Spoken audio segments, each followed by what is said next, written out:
Hi guys, another day, another vlog. Ngayon nga pala guys ay pupunta kami ng Divisoria. Ako nga pala yung pina-voice record dito ni mama. Dahil nga magpapabili ako sa kanya ng mga kailangan ko para sa sayaw namin. At ilalaban nga kami sa iba't ibang school. At dito pala guys ay nakasakay pala kami sa tricycle. Sa sobrang ganda nga ng view namin ay akalain nyong nasa ibang bansa kami. Charot!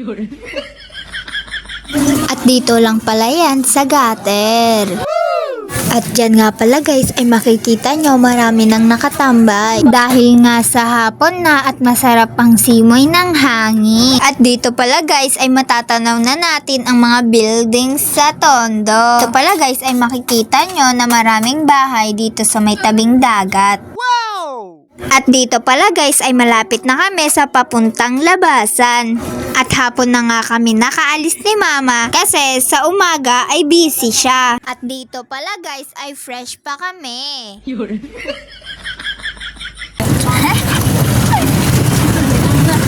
At dyan pala guys ay nagchichismisan kami ni mama. Kaya huwag nyo na lang pong pansinin ang aking tawa. Ang aking tawang parang napaos. At dyan pala guys ay nasa labasan na kami. Ang makikita nyo nga lang po sa magkabilang side ay cargo terminal. Hindi po pala cargo terminal lang. At sa gilid nga ay meron pang makikitang mga bahay-bahay. At dito pala guys ay nasa tulay na kami. Hindi ko na nga pala mababanggit ang pangalan ng tulay dahil nga sa nakalimutan ko ang pangalan. At dito pala guys ay makikita nyo ang bagong tulay. Nung Chinese New Year nga pala guys ay maganda dyan. O siya, back to the video muna tayo. At dito nga pala guys ay traffic sa kabilang side. Ako nga rin po pala ang nagbibideo ng mga oras na yan. At si mama nga po pala ay pa-chill-chill lang sa Gedli. Sa mga oras nga na yan ay nasa Divisoria na kami. Ako na nga ang nagtuloy ng pag-voice over kasi nga meron pang exam si Ate Sam bukas at inaantok na siya.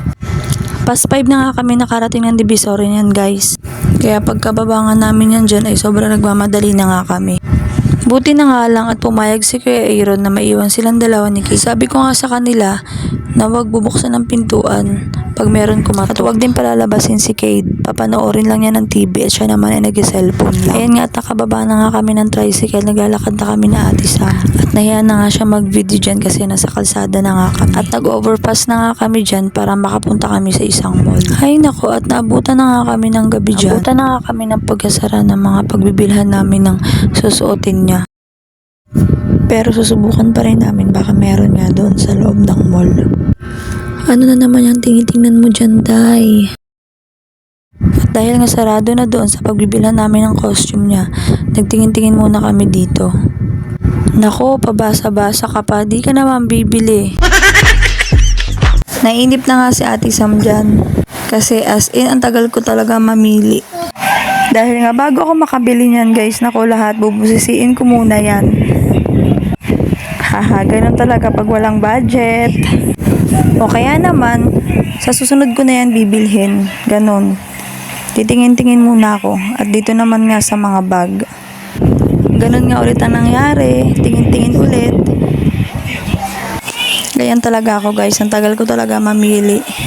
At panireklamo na nga si Ate Sam dyan. Tagal ko nga daw. At wala nga akong nagustuhan dyan. Kaya lumipat kami sa kabila. Doon meron na akong nagustuhan na bag.